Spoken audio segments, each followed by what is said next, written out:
Bonjour à tous, je vous offre cette leçon, vous les élèves de la troisième année. C'est une leçon qui s'inscrit dans le cadre de la séquence numéro 3, de la période numéro 2 bien sûr. C'est une activité de langue, portant sur l'expression de la condition. Pendant cette leçon, nous allons apprendre à exprimer la condition à l'aide de différents outils de la langue. Tout d'abord, observez attentivement ce support.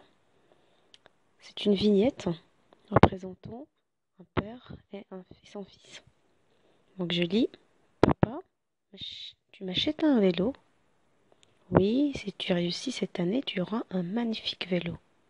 Je répète, papa, tu m'achètes un vélo? Oui, si tu réussis cette année, tu auras un magnifique vélo. Alors, que demande l'enfant à son père? Oui, il demande un vélo. Et le père a-t-il accepté?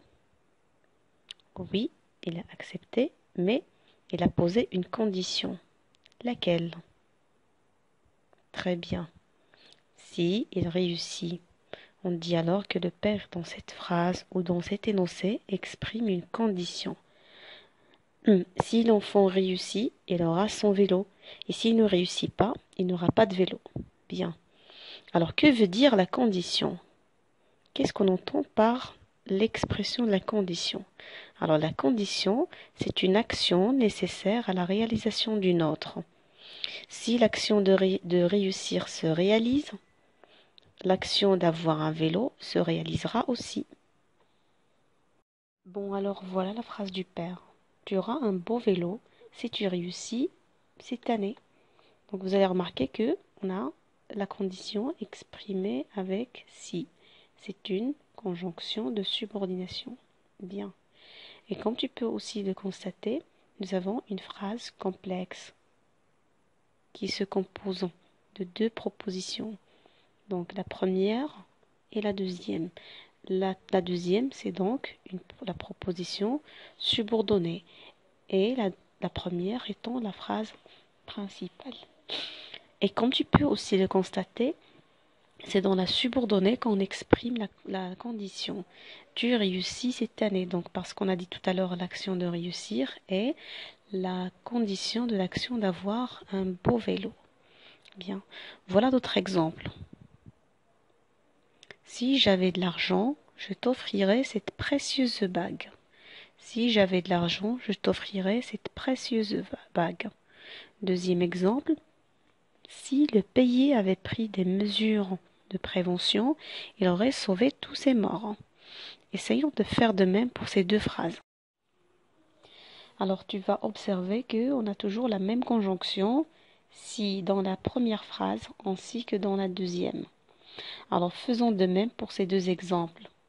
La première phrase c'est la subordonnée, si j'avais de l'argent, et la deuxième c'est la principale.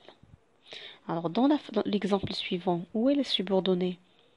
Donc comme on a vu tout à l'heure, la subordonnée c'est la phrase qui suit la conjonction si.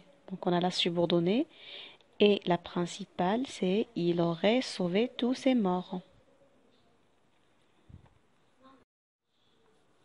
Essayons à présent de relever les verbes utilisés dans la principale ainsi que dans la subordonnée. Donc dans la première phrase, on a aura, c'est le verbe de la principale. Et réussi, c'est le verbe de la subordonnée. Comme tu peux le constater toi-même, le premier verbe est conjugué au futur, alors que le deuxième, elle est conjuguée à quel temps? Au présent de l'indicatif. Très bien. Pour la phrase qui suit, le verbe de la subordonnée, c'est avait, alors que celui de la principale, c'est offrirait. Alors, le premier est conjugué à quel temps? Oui, il est conjugué à l'imparfait. Et le deuxième verbe, celui de la principale, est conjugué au conditionnel présent. J'offrirai. Il porte un AIS à la fin. Bien, passons au troisième exemple. Avait pris, c'est le ton de la subordonnée. Et le verbe de la principale, c'est aurait sauvé. Alors, le premier verbe est conjugué à quel temps? Au plus que parfait, très bien. Alors que le deuxième est conjugué au conditionnel passé.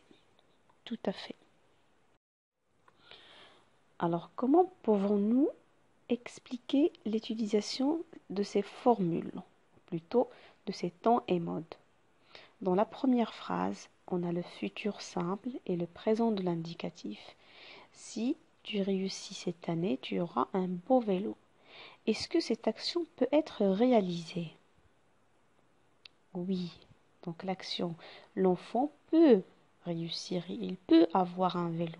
Donc l'action est réalisable. C'est pour cela qu'on a utilisé le présent de l'indicatif et le futur. Dans la phrase qui suit, si j'avais de l'argent, je t'offrirais cette précieuse bague.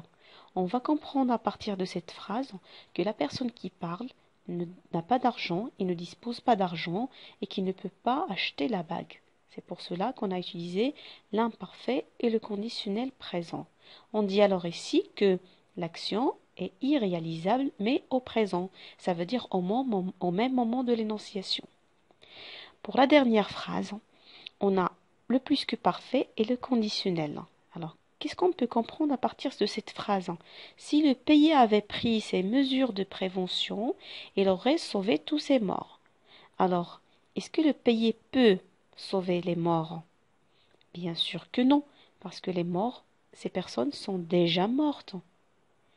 Alors, l'action est irréalisable, mais cette action est liée au passé, parce que le pays aurait dû prendre ces mesures dans le passé.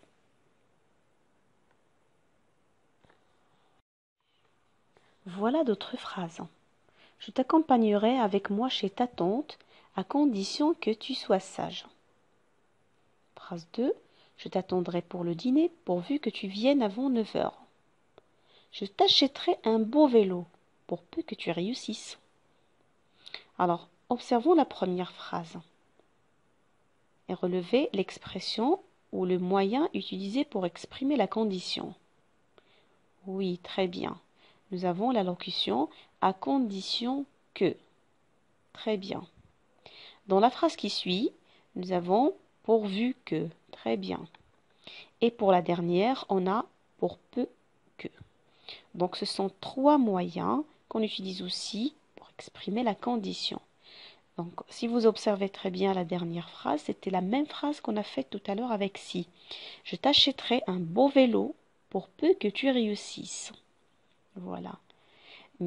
Alors relevons la subordonnée dans chaque phrase. Donc pour la première, on a tu sois sage. Tu viennes avant 9 heures pour la deuxième. Tu réussisses pour la troisième. Bien. Observons maintenant les verbes dans chaque subordonnée. Donc on a soit, viennent, réussissent. Ce sont tous des verbes conjugués au subjonctif. Ils sont conjugués au subjonctif. Alors on va dire que, après les expressions à condition que, pourvu que, pour peu que, on emploie le subjonctif pour exprimer une condition. Bien. Voilà un autre exemple. Tu viendras avec moi chez ta tante à condition d'être sage. Donc le moyen employé ici, c'est à condition de. Très bien. Suivi d'un verbe à l'infinitif. Bien.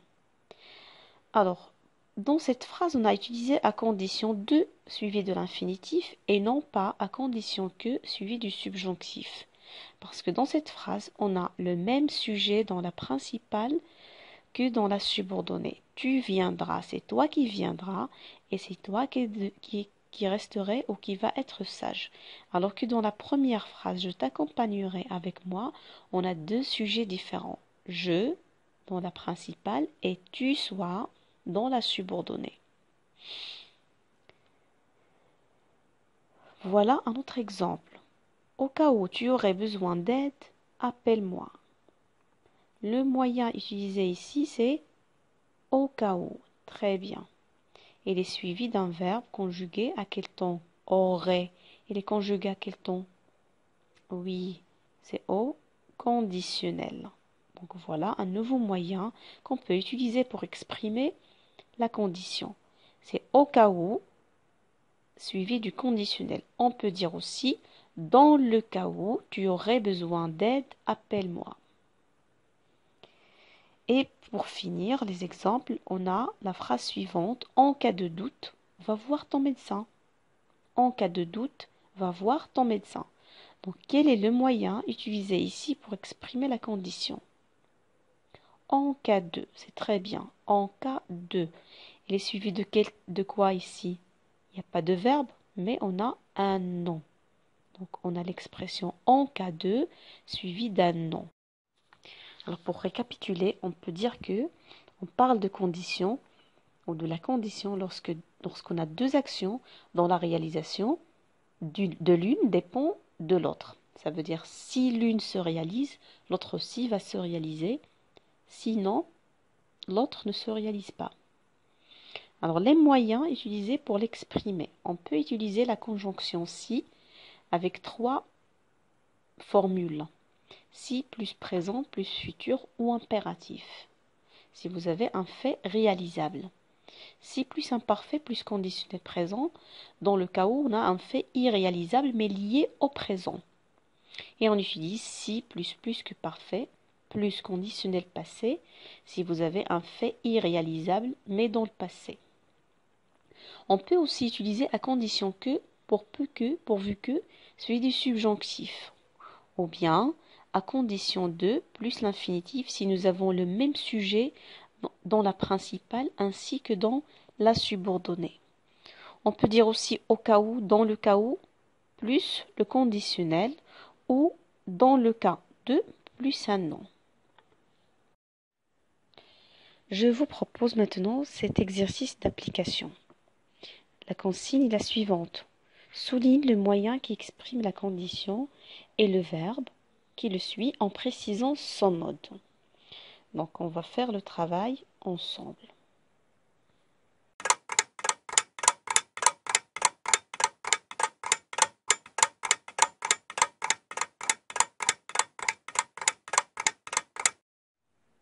Oui, alors pour la première phrase, il arrivera avant minuit pour peu que l'avion ne fasse retard.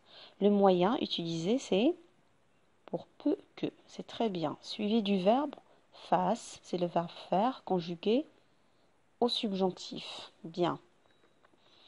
Phrase suivante, on a le moyen, c'est au cas où. Au cas où. Et le verbe, c'est prononcerait. Donc il est suivi du verbe prononcerait conjugué au conditionnel. Pour la dernière phrase, on a l'expression à condition de.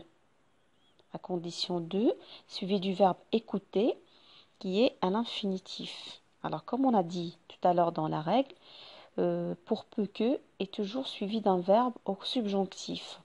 Au cas où est suivi du conditionnel, alors que à condition de, qui se forme à partir de la préposition de, est suivi d'un verbe à l'infinitif. Voilà un deuxième exercice. Dans cet exercice, on vous demande de conjuguer les verbes entre parenthèses au ton et au mode convenable. Ce sont toutes des phrases faites avec la conjonction si. Donc on va nous rappeler la règle si plus présent plus futur, si plus imparfait plus conditionnel présent, si plus que parfait plus conditionnel passé.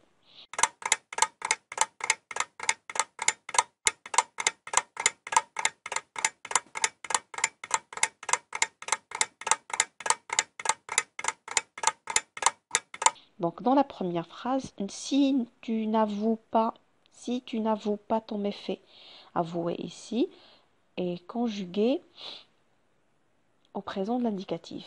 Donc, forcément, le verbe être va être conjugué au futur. On va dire alors, si tu n'avoues pas ton méfait, tu seras sévèrement sanctionné.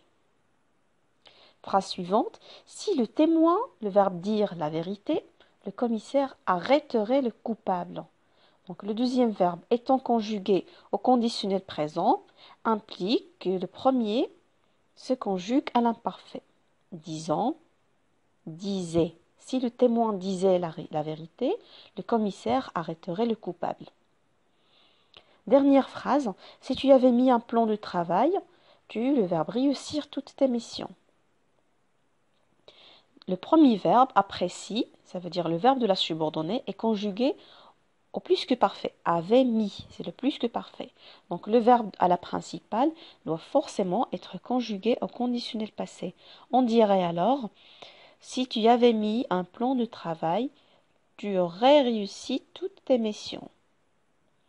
Alors voilà, c'est tout pour les exercices. Alors je vous remercie très bien pour votre attention et je vous demande de consulter vos livrets aux pages 159, 160 et 161. Essayez d'effectuer les exercices qui y figurent afin de les corriger une fois rencontrés sur WhatsApp.